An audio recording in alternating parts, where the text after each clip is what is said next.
A lenda do monstro do Lago Ness continua a intrigar. No último fim de semana, centenas foram às terras altas da Escócia em busca da criatura mítica. Número 1. A origem antiga da lenda. A história do monstro do Lago Ness não começou com fotos tremidas ou vídeos virais. Tudo remonta a mais de 1500 anos, quando povos antigos já registravam figuras misteriosas em pedras. Os Pictos, uma civilização que habitava o norte da Escócia, deixaram pedras esculpidas com formas curiosas.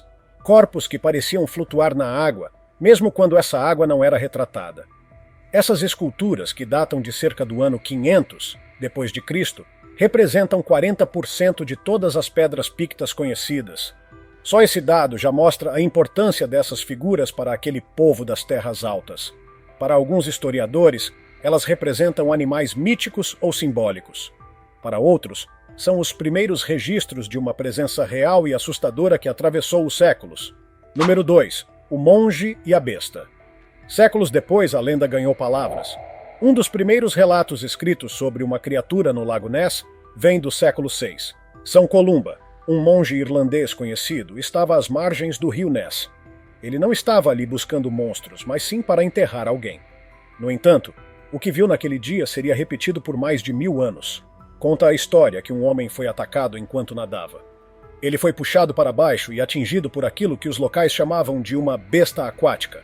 Columba então levantou a mão e ordenou que a criatura fosse embora. Ele manteve a calma e o controle. Os que testemunharam acreditaram que o que viram era real. Algo poderoso, perigoso e assustador. Assim, a semente da lenda foi plantada. Número 3. O cenário perfeito para um mistério. Para entender por que essa história continua viva até hoje, é preciso conhecer o Lago Ness. Ele não é apenas um lago. É uma fenda glacial imensa que atravessa as terras altas da Escócia por mais de 35 quilômetros. A água é escura, quase negra, graças à turfa que escorre das colinas ao redor. O fundo do lago esconde canais sinuosos e trincheiras ocultas que dificultam a visibilidade a poucos metros abaixo da superfície. Sua profundidade chega a 240 metros. O clima ali muda rapidamente, de calmo a tempestuoso em instantes. E a superfície da água pode se agitar sem aviso.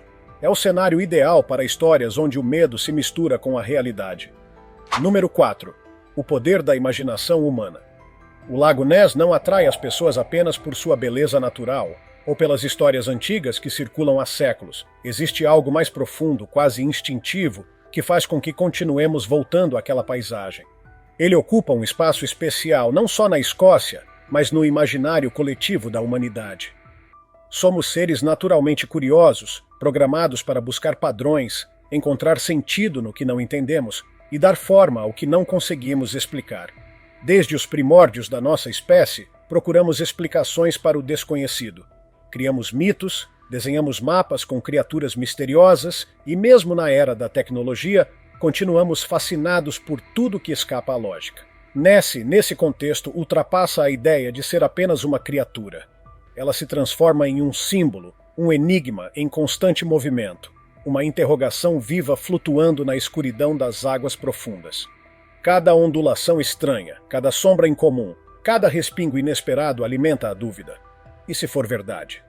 A criatura do Lago Ness se encaixa perfeitamente no nosso desejo de participar de algo maior do que nós, de presenciar o inexplicável, de tocar o mistério com as próprias mãos, mesmo que por um instante. E por isso, ainda hoje, o lago é muito mais do que um ponto geográfico. Ele é uma projeção do nosso próprio fascínio pelo desconhecido. Número 5. Os primeiros avistamentos modernos. Apesar de o mito do monstro do Lago Ness ter raízes milenares, os relatos modernos começaram a surgir apenas no final do século XIX. Foi nessa época que a lenda começou a ganhar contornos mais próximos do que conhecemos hoje. Um dos primeiros registros relevantes vem de um homem chamado Dee Mackenzie, que estava caminhando sozinho pelas margens do lago, nas proximidades da região de Aldury. Esse avistamento aconteceu entre outubro de 1871 e outubro de 1872. Mackenzie observou algo que parecia, à primeira vista, um simples tronco boiando na água. Era um dia calmo, o lago estava sereno e o céu claro típico das terras altas. Nada parecia fora do normal, até que o suposto tronco se moveu de forma repentina e inesperada. A figura que parecia inerte ganhou vida. Elevou-se levemente, deslizou com velocidade e cortou a superfície do lago, deixando atrás de si uma trilha espumosa de água branca. O detalhe chamou tanta atenção que Mackenzie, mais de 60 anos depois, em 1934, decidiu escrever uma carta descrevendo o que havia testemunhado. Na época, outros relatos começavam a surgir, e o dele parecia se encaixar perfeitamente na narrativa que estava se formando. Algumas pessoas disseram que o que ele viu lembrava um barco virado, escuro, liso e rápido demais para ser uma embarcação comum. Céticos questionaram o tempo decorrido entre o evento e o relato. Mesmo assim, a clareza da descrição impressionava. Era como se Mackenzie tivesse visto exatamente aquilo que tantas pessoas ainda veriam nos anos seguintes. Número 6. O avistamento que mudou tudo. Foi no verão de 1933 que a lenda deu um salto gigantesco e deixou de ser um mistério local para se transformar num fenômeno global. Em 22 de julho daquele ano, o investidor britânico George Spicer viajava com sua esposa pela estreita estrada que corre ao longo da margem leste do Lago Ness. Era uma tarde ensolarada e tranquila, e o trajeto seguia sem surpresas, até que algo colossal cruzou a estrada à frente deles. Do nada, uma criatura enorme emergiu dos arbustos e atravessou o caminho. Spicer ficou em choque. Ele descreveu uma figura totalmente incomum, um corpo largo, escuro, maciço, com uma textura estranha. Mas o que mais o marcou foi o pescoço, comprido e esguio com movimentos sinuosos, que se erguia para o alto de forma quase teatral. Em sua boca, a criatura parecia carregar algo pequeno, talvez um animal, que Spicer acreditava ser um cordeiro. A criatura atravessou a estrada com velocidade, mas também com uma estranha elegância. Era pesada, sim, mas seus movimentos eram fluidos e calculados. Logo após a travessia, ela mergulhou no lago com um grande respingo, desaparecendo nas águas escuras. Para Spicer, aquela visão foi como observar um animal saído de um passado distante, uma espécie de relíquia viva de uma era pré-histórica. Foram apenas alguns segundos de puro espanto, mas a repercussão foi imediata. O relato ganhou os jornais, se espalhou pelos cafés, praças e estações de trem. Pessoas de todos os cantos começaram a chegar às terras altas. A partir daquele momento, o monstro do Lago Ness ganhou um nome, e sua fama se espalhou pelo mundo. Número 7. O caso Arthur Grant. Apenas alguns meses depois do relato dos Spicer, um novo testemunho causou ainda mais alvoroço. Em 5 de janeiro de 1934, pouco depois das 2 da manhã, o jovem estudante de veterinária Arthur Grant pilotava sua motocicleta por uma estrada sinuosa próxima à margem do lago. A noite estava clara, gelada, e o farol da moto iluminava a pista estreita à frente. Subitamente, uma figura grande e escura cruzou seu caminho. Grant freou com força, derrapando até parar a poucos metros do que havia surgido diante dele. O que viu foi uma criatura de corpo robusto, pele escura e pescoço longo. O animal virou a cabeça lentamente na direção da luz, encarando-o por um breve momento. Em seguida, deslizou pela margem em silêncio e desapareceu no lago. No dia seguinte, Arthur desenhou com precisão aquilo que tinha visto. Como estudante de veterinária e apaixonado por anatomia, ele conseguiu representar cada detalhe com fidelidade. O resultado foi um esboço que lembrava claramente um plesiosauro, um réptil marinho extinto há milhões de anos. A semelhança era impressionante. Esse desenho teve um impacto profundo. Até então, Nessie era uma ideia vaga, um conceito. Mas com o registro feito por Grant, o monstro ganhava uma forma concreta, um corpo. A partir dali, a imagem do pescoço comprido, corpo pesado e movimentos suaves se tornou a representação oficial da criatura no imaginário popular e na cultura mundial. Número 8. Elementos em comum entre os relatos. O que torna os primeiros relatos ainda mais intrigantes é a forma como se conectam, mesmo tendo ocorrido em momentos diferentes, com décadas de intervalo, e sendo feitos por pessoas que nunca se conheceram. Todos eles falam das mesmas características centrais: um corpo de grandes proporções, pele escura e brilhante, um pescoço longo que se eleva e uma movimentação que foge completamente do normal. Mackenzie viu um tronco vivo que se ergueu e cortou as águas como se tivesse consciência. Spicer descreveu um animal pré-histórico atravessando uma estrada com algo na boca. Grant desenhou uma criatura que se encaixava perfeitamente na imagem de um plesiosauro. Apesar das diferenças de ambiente e ângulo, o conteúdo era o mesmo. Não se tratava de um respingo ao longe, nem de uma sombra misteriosa. Todos os relatos falam de algo grande, visível, tangível. Um ser que se movia com intenção, não ao sabor da correnteza. Com o passar do tempo, padrões começaram a surgir. Ondulações fora do normal, protuberâncias que se movem sob a superfície e um silêncio quase sobrenatural antes e depois de cada aparição. Além disso, havia uma camada emocional presente em todos os relatos. Uma mistura de medo intenso com um tipo de reverência. Não era apenas o que se via, mas o que se sentia diante daquela presença inexplicável. Número 9. O encontro de Greta Finley. Entre todos os relatos, um deles se destaca como um dos mais marcantes, detalhados e assustadores já registrados. O avistamento de Greta Finley e seu filho Harry, de apenas 13 anos. Era 20 de agosto de 1952. Uma tarde tranquila de verão. Eles haviam acabado de montar sua caravana no pier de Aldury, localizado na margem leste do Lago Ness. O dia estava sereno. O único som era o das pequenas ondas batendo suavemente no pier e o canto distante dos pássaros. Greta saiu para aproveitar a paz enquanto Harry, com a vara na mão, observava a superfície calma do lago, atento a qualquer pequeno movimento. Nada indicava o que estava prestes a acontecer. Sem aviso, um som estranho e rítmico começou a ecoar sobre a água. Não era o barulho constante de um barco, mas batidas rápidas e irregulares, como se algo estivesse se debatendo. Ao tentar localizar a origem do som, Greta avistou algo a cerca de 20 metros de distância. O que antes era apenas água calma, agora parecia ganhar forma. Erguendo-se da superfície, surgiu um pescoço longo, escuro e totalmente vertical. A pele tinha um brilho molhado, escorregadio, que lembrava a textura viscosa de um caracol. No topo do pescoço, uma pequena cabeça exibia 2 apêndices arredondados, semelhantes a antenas. Nenhum dos dois havia visto algo remotamente parecido antes. Número 10. Um encontro paralisante. Greta e Harry ficaram completamente imóveis diante do que estavam presenciando. Não era algo que passou rapidamente ou fugiu ao ser visto. A criatura permaneceu ali, visível, em silêncio, como se observasse o ambiente. Sua presença era ao mesmo tempo hipnotizante e assustadora. Não fazia barulho, apenas se movia lentamente, criando pequenas ondas que iam até o pier.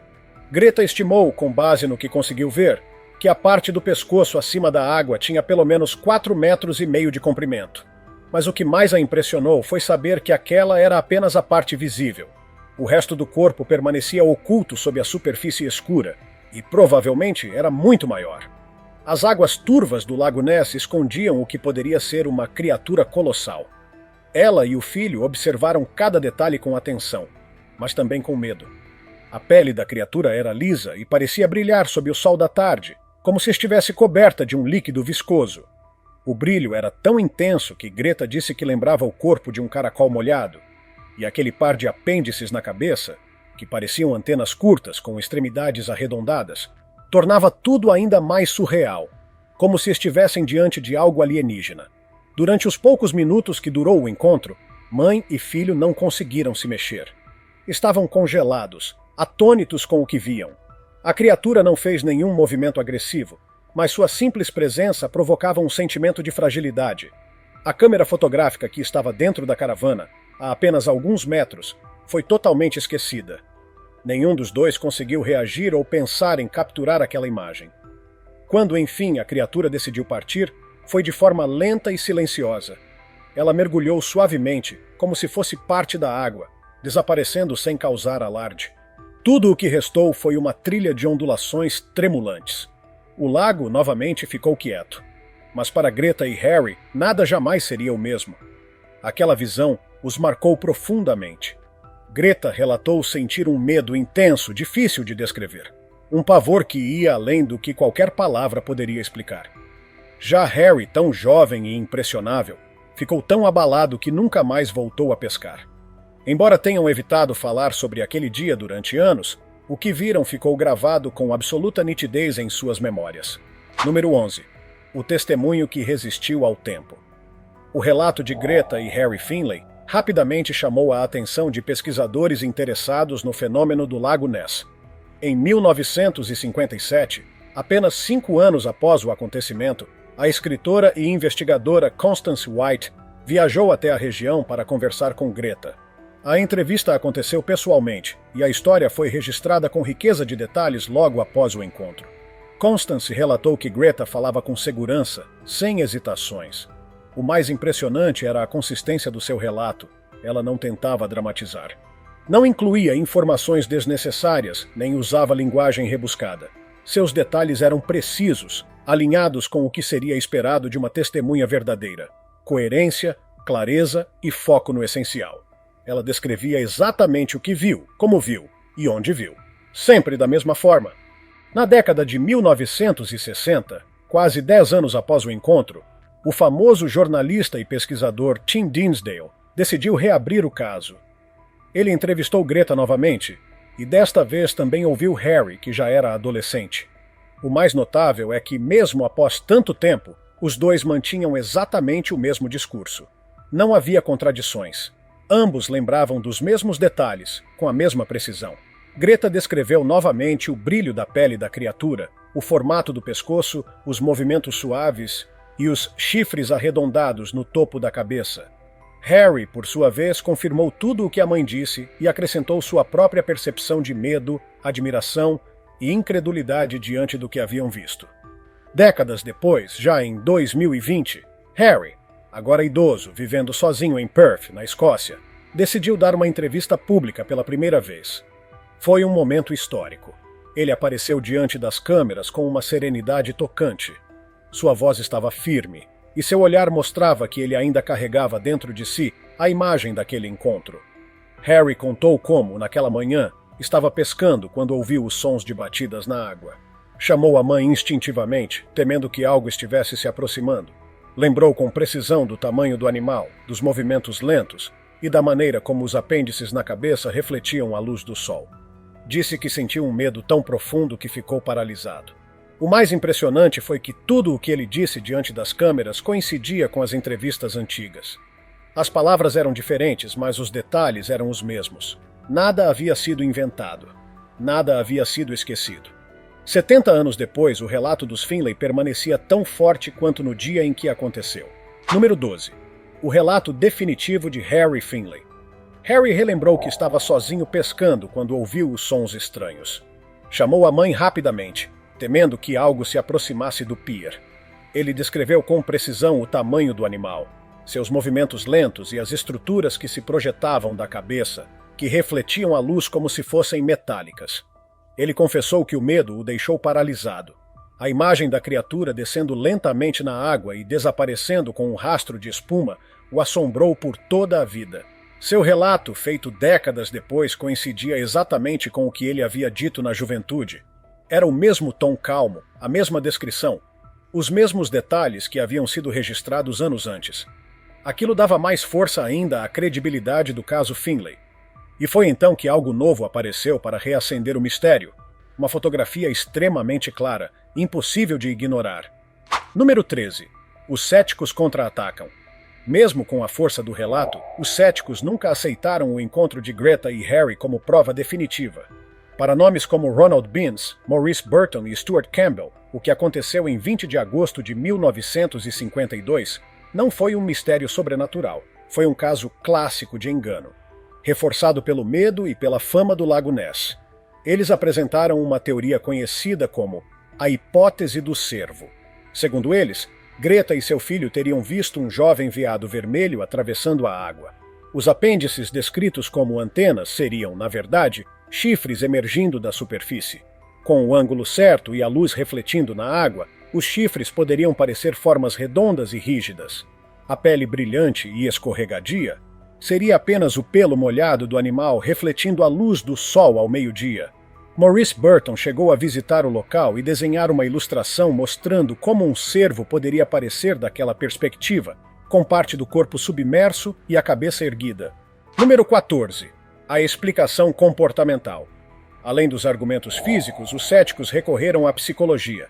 Em 1952, a história do monstro do Lago Ness já era amplamente conhecida, com desenhos e descrições circulando desde os anos 30. O cérebro humano, diante de algo inesperado, tende a recorrer a imagens e conceitos pré-existentes para tentar entender o que vê. Beans e Campbell acreditavam que Greta e Harry ligaram imediatamente os sons na água à figura do monstro, e essa associação moldou o que enxergaram. Com o medo e a adrenalina em alta, a memória ficou vívida, porém distorcida. Segundo a psicologia comportamental, o medo agudo pode fixar certos elementos e confundir outros. Assim, a simples visão de um cervo poderia ter se transformado mentalmente na figura de Nessie, com tamanho e movimentos exagerados pela tensão do momento. Número 15. As falhas na teoria do cervo. Por mais plausível que pareça, a teoria do cervo tem falhas sérias. A principal delas está na profundidade da água. Mapas topográficos de 1903 e estudos baumétricos mostram que a cerca de 20 metros do pier de Aldury, a profundidade do lago chega a cerca de 6 metros. Profundidade demais para um cervo conseguir ficar de pé. Se ele estivesse nadando, seu corpo teria que estar parcialmente submerso, a cabeça inclinada para frente e as orelhas visíveis e em movimento. E como qualquer cervo assustado, ele deveria estar se debatendo ou nadando rápido rumo à terra. Mas Greta descreveu algo completamente diferente. Um animal erguido com o pescoço na vertical, imóvel, calmo e que submergiu lentamente. Um comportamento que simplesmente não condiz com o de nenhum cervo. A suavidade e a precisão do movimento descrito são até hoje difíceis de explicar racionalmente. Número 16. Quando a ciência encara o desconhecido. Roland Watson, um dos mais respeitados pesquisadores contemporâneos do Lago Ness, dedicou anos ao estudo do caso Greta Finlay e desmontou ponto por ponto a teoria do cervo. Seu argumento mais forte começa com os próprios dados do lago.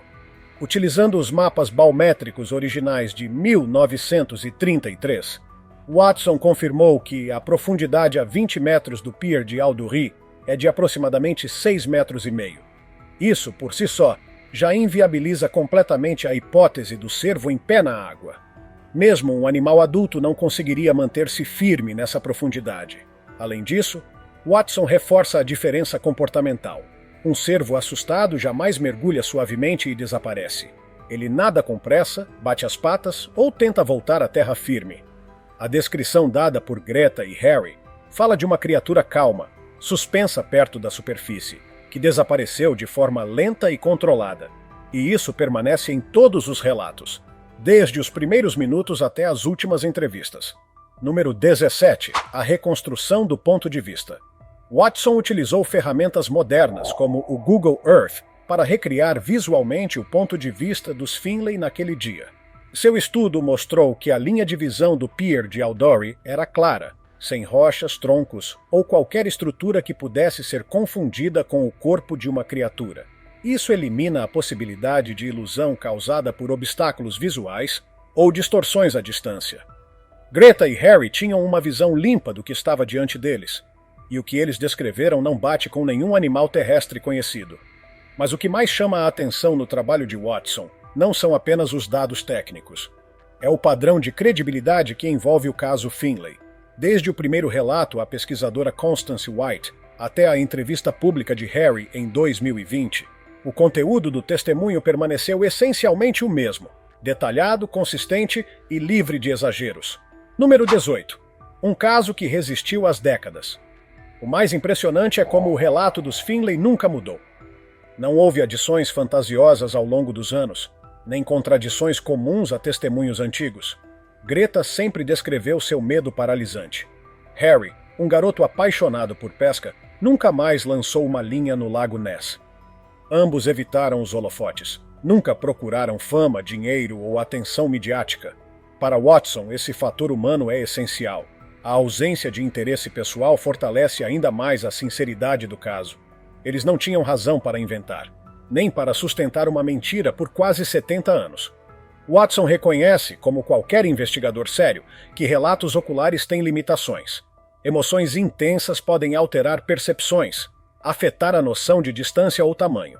Mas, no caso Finlay, o que se destaca é justamente o contrário.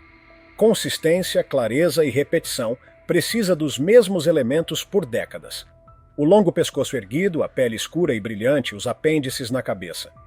Esses pontos são descritos com uma nitidez difícil de desqualificar. Número 19. A nova imagem que chocou o mundo. Tudo começou em uma manhã calma como tantas outras no Lago Ness. Um homem, com a câmera em mãos, observava a superfície parada da água quando percebeu um movimento incomum. Por instinto, apontou a lente e clicou. O que veio a seguir explodiu nas redes sociais. As fotos que ele tirou foram rapidamente consideradas as melhores já feitas da suposta criatura. O mundo inteiro reagiu ao ver o que parecia estar ali, diante de nossos olhos. Ao dar zoom na imagem, o impacto foi imediato. A pele lisa e brilhante refletia a luz, exatamente como Greta havia descrito em 1952. Um pescoço escuro comprido se erguia da água. Atrás dele, ondulações perfeitamente alinhadas indicavam que algo enorme estava logo abaixo da superfície. Nada de borrões ou sombras mal definidas.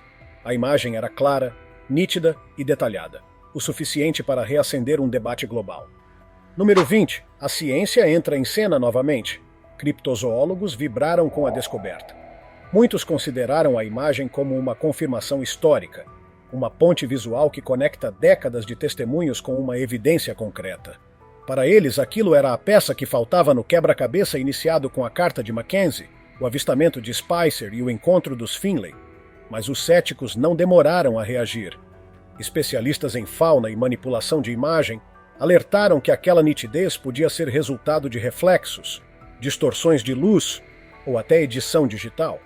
Outros sugeriram que os gibas na água poderiam ser causados por um peixe grande, formações rochosas submersas ou até mesmo o rastro distorcido de um barco. Um perito forense foi chamado para analisar os arquivos. O mapeamento de pixels não identificou indícios de edição. Estimativas de profundidade e perspectiva mostraram que o objeto era grande, muito maior do que qualquer peixe conhecido do lago. Um estudo de borrão de movimento detectou inclusive um rastro de deslocamento compatível com algo que se movia, e não apenas boiava. Número 21. O enigma permanece. Mesmo com tantos dados, nenhuma resposta definitiva surgiu. Apenas mais perguntas.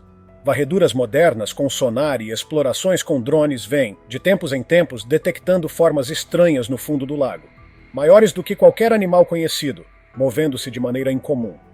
Mas o Lago Ness é vasto, profundo e opaco, um verdadeiro cofre natural, onde segredos permanecem trancados por séculos. A lenda continua, e com ela, a busca incansável por respostas. Encerramento. Depois de mais de 1.500 anos, o mistério do Lago Ness continua desafiando lógica, ciência e até o tempo. Cada novo relato, cada imagem, cada mergulho em busca de respostas alimenta uma pergunta que nunca se cala. E se for verdade? Talvez o que assombre as águas escuras da Escócia não seja apenas uma criatura, mas o nosso próprio desejo de acreditar no impossível. O monstro do Lago Ness pode ser real, ou pode ser o reflexo mais fascinante do desconhecido que carregamos dentro de nós. E enquanto houver alguém olhando para a superfície do lago, esperando por um movimento fora do comum, a lenda viverá. Se tiver gostado do vídeo, deixe seu like e inscreva-se em nosso canal para acompanhar todas as novidades. Te encontro em um desses vídeos que estão aparecendo agora na sua tela. Cuidem-se, pessoal!